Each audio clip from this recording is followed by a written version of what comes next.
రంగారెడ్డి జిల్లాలో బాలిక అత్యాచార హత్య కేసును 24 గంటల్లోనే పోలీసులు ఛేదించారు. దర్యాప్తు బృందంలో కీలకంగా పనిచేస్తున్న జిల్లా ఏఎస్పీ చందనాదీప్తి కేసును ఛేదించిన క్రమాన్ని ఈటీవీతో పంచుకున్నారు. నానంటే ఒక నమ్మకం, ఆ నమ్మకాన్ని మానవ మృగంలా మార్చి తన కూతుర్నే పొట్టన పెట్టుకున్నటువంటి సంఘటన యావత్ సమాజాన్ని చిన్నబోయేలా చేసింది. దీనికి సంబంధించి ఈ కేసులో దర్యాప్తు అధికారిగా పాల్గొన్నటువంటి చందనాదీప్తి గారు మనతో పాటున్నారు.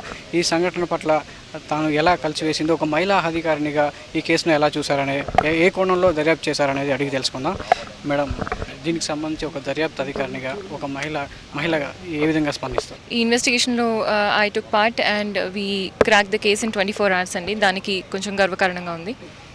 అయితే ఈ ఇన్వెస్టిగేషన్ నడుస్తున్నంత కాలం అనేక రకమైన ఎక్స్పీరియన్సెస్ని ఎదుర్కోవాల్సి వచ్చింది. ఇనిషియలీ అమ్మాయిని చూసినప్పుడు ఆ విధంగా రేప్ చేసి చంపబడ్డ 15 ఏళ్ళు కూడా నిండని ఒక చిన్న పాపని అలా చూడడానికి చాలా మనస్తాపానికి గురవ్వాము. Entire police force was extremely pained and we did our best to crack it. In the course of investigation స్లోగా మాకు ఒక క్లూ తర్వాత ఇంకొక క్లూ లభించింది. ఈవెన్చువల్లీ ఫాదరే అమ్మాయిని రేప్ చేసి అమానుషంగా చంపేశాడు అనేది వెలికి వచ్చింది. అయితే ఫస్ట్ ఇది ఎవరికి నమ్మలేని నిజం, ఇది అది ఎవరికి ఉండకూడని experience to even listen to the narration.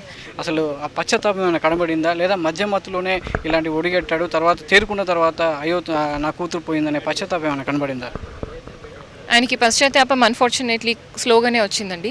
కాకపోతే ఒక ఇన్సిడెంట్ ఏంటంటే, అత్యాచారం జరిపి అమ్మాయిని చంపిన తర్వాత అమ్మాయి వంటి మీద ఉన్న బట్టలని సరిగా సరిచేసి తర్వాత సీన్ నుంచి అతను వెళ్ళిపోయాడు. బట్టలు ఉతికించేశాడు ఎటువంటి ఆనవాళ్ళు లేకుండా చేయడానికి. Then he came to the police station. అయితే in the course of investigation తను కన్ఫెస్ చేయలేదు. మాటిమాటికి నేను వాస్తవం చెప్తున్నా అని స్టార్టింగ్ నుంచి చెప్తూ వచ్చాడు. అయితే అబద్ధాలు చెప్పాడు, చాలా అబద్ధాలు చెప్పాడు. దాన్ని బట్టి we kind of నారోడ్ it down very easily. ఏది ఏమైనా కూడా అతన్ని క్షమించే పరిస్థితిలో సమాజం లేదు, ఎవరు కూడా లేరు. ఇలాంటి పునరావృతం కాకుండా చట్టాలు ఏ విధంగా పటిష్టంగా ఉంటే బాగుంటుంది? మనకి ఇప్పుడు డైల్ 100 ఉంది, షీ టీమ్స్ ఉన్నాయి.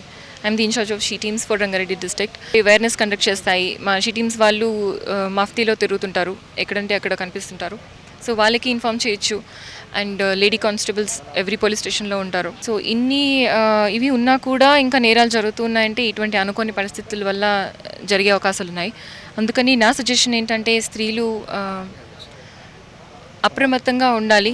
ఏది ఏమైనా కూడా ఫ్యామిలీ మెంబర్స్ నుంచి కూడా ఎటువంటి థ్రెట్ ఎదురైనా కూడా, ఎటువంటి మిస్బిహేవియర్ కనపడినా కూడా బోల్డ్గా బయటికి చెప్పుకునే పరిస్థితి మనం కలిగించాలి.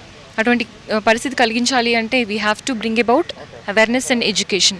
అమ్మాయిలకి సెక్షువల్ అసాల్ట్ అనేది జరగడానికి ముందు వచ్చే సిగ్నల్స్ మగవారి నుంచి ఏముంటాయి అనేది చిన్నప్పటి నుంచే ఎయిదర్ సెక్స్ ఎడ్యుకేషన్ ఆర్ తల్లి చెప్పుకోవడం కానీ అటువంటి చేయాల్సి ఉంటుంది. అమ్మాయిలు పూర్తి స్థాయిలో అప్రమత్తంగా ఉండి మనకు ఎదురయ్యేటువంటి అడ్డంకులను అధిగమించి పూర్తి స్థాయిలో అప్రమత్తంగా ఉన్నప్పుడే ఇలాంటి దురాఘాతాలకు, ఇలాంటి దుశ్చర్యలకు దూరంగా ఉండవచ్చు అని మహిళా అధికారిని చందనాదీప్తి చెప్తుంది. కెమెరామెన్ రాంబాబుతో సతీష్, ఈటీవీ న్యూస్, రంగారెడ్డి జిల్లా.